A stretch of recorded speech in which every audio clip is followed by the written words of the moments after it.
there's so many ways to be successful in real estate investing. You started small with your own house. I started with houses in Danville, and I moved to multifamily and bigger multifamily. What would you say to somebody, you're more of a multifamily guy. I know you have some single family, but guys that say, hey, I'm just going to do single family. And you say, well, I think multifamily is better. What would you say to somebody who says that? I'd say when I'm young, I thought I knew everything. And then if you get older, you realize how little you actually know. I thought, well, the multifamily makes sense because I've got one roof to replace for all these units. So if I have 10 units under one roof and you have 10 single families, you have 10 roofs and I have one roof. So then you kind of start thinking, maybe maintenance, CapEx. Yeah, maybe a little arrogance, like I don't know how to do it and I don't know, I think you're doing it wrong. Until an associate came by and said, let me tell you how I do it. And it's single family. And I was like, well, this probably won't work very well, but I'm happy to be validated that my way is the right way.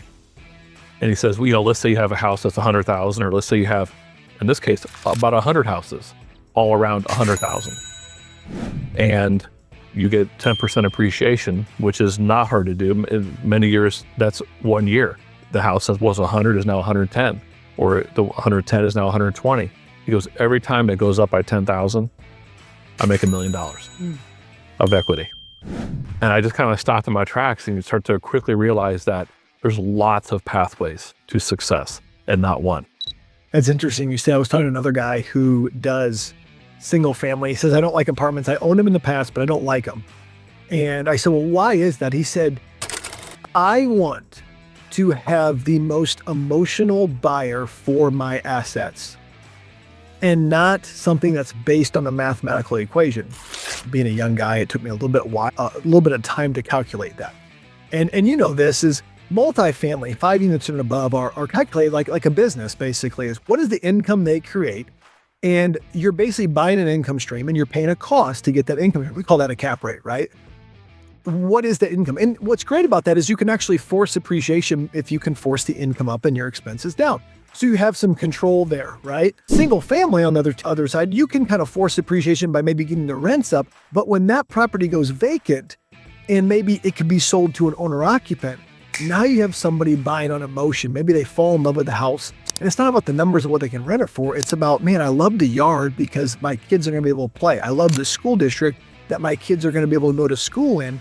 And then numbers go out the window. And many times emotional factors drive single family appreciation because the buyers can also get cheaper money because financing terms are easier and more beneficial, longer amortization, lower interest rates for properties that people are buying to own or occupy, as opposed to people that buy apartments that have to get commercial loans that can be lower amortization dates and higher interest rates. And so it can work either way. So it's interesting that you say that. Now, you've kind of got a little niche where you've said, I'm going to manage you doing long-term rentals. And then about 5 or 6 years ago, I think you started to make a shift and say, hey, Airbnb is a thing. Short-term rentals are a thing. And you really, I think everybody agreed that on the coast, in the big cities, this totally makes sense, right? Like, I don't want to pay overpriced meal prices for, or coffee, $5 for coffee at, the hotel, at the Ritz-Carlton or any hotel. I want to stay in a house, especially if you have a family and you want a kitchen, you want to cook there, you want to go out to eat. But it was rather unproven in what I would say college towns or Midwest towns like us, where we're in Champaign-Urbana. We do have some transient people and some activities, graduation. We have people from all over the world that go to school here. We have a football team, a basketball team, and there's events and concerts. But could Airbnb and short-term rentals work 5 or 6 years? That was still a question 5 or 6 years ago. And now we have to unequivocally say that they do work when managed right. You'll find people that can't do it and find people that do it really well. You got into that about 5 or 6 years ago. Talk about the evolution of you as a short-term and mid-term real estate investor and landlord. Well, this is an opportunity to brag on my wife and also to show yet again that just when you think you know everything, you're humbled and you realize how much you don't know. We both live in a small town just outside Champaign, and my wife said we should try Airbnb. And it was just over 4 years ago. And I said, no one goes to some small corn Midwestern town, small town for Airbnb. They go to Hilton Head, South Padre, South Beach, right? That's where they go. And she says, I think it's going to work. And I knew it wouldn't. And right, because like I'm experienced and like you're smarter. I mean, we all think we've got some formula that works, right? We all think you have to have some confidence, a little bit of swagger to do this, right? And because I knew everything, I knew it wouldn't work, but she was pretty insistent. So really just to say, remember that time that you said this and it didn't work? So I was like, I kind of went along with it just to prove a point, right? That not everybody can do this. You really have to know your stuff to do this, right? So we furnished it. And I thought the worst case scenario, I'll just sell the furniture and we'll go back to unfurnished. Not a big deal. I'll prove you wrong. We'll move on. And so sure enough, right from the start, we started getting bookings. And I was like, I'll be darned. We got a booking. That's interesting. They're coming to a small town, middle of nowhere. And over time, it worked really well. And, I just threw a number out there. We were getting like $100 a night, right? On Airbnb. It's nice. It was renovated. So you do the math, right? And renting how many nights a month? Well, the person was coming all summer to work on a wind turbine project. There's a lot of wind turbines in the Midwest, right? And so I'm quickly doing the math and I'm like, wow, that's $3,000 a month. And I was going to be happy getting $1,000 a month.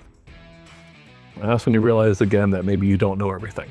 Gotcha. That maybe there are other people that actually have good ideas and you don't own all of them. And I'm like, so then I'm doing even more numbers. And I thought, wow, if I had one unit making $3,000 a month, what if I had 10 units making? It always goes to scale for real estate investment. You got to scale. Everything's scale. If it's one, if I can repeat it and they can do that, that's right. What will I get? That's right. And so, I've used this as an opportunity many times to say that she was absolutely right. And it was kind of fun, right? And there's actually a little bit of a creative thing that comes out because you can decorate them the way you want, make them look the way you want. And it was good. It was like, this is a great experiment. I'm glad that I at least tried one. And, since then, over the last 4 years, we've definitely increased that.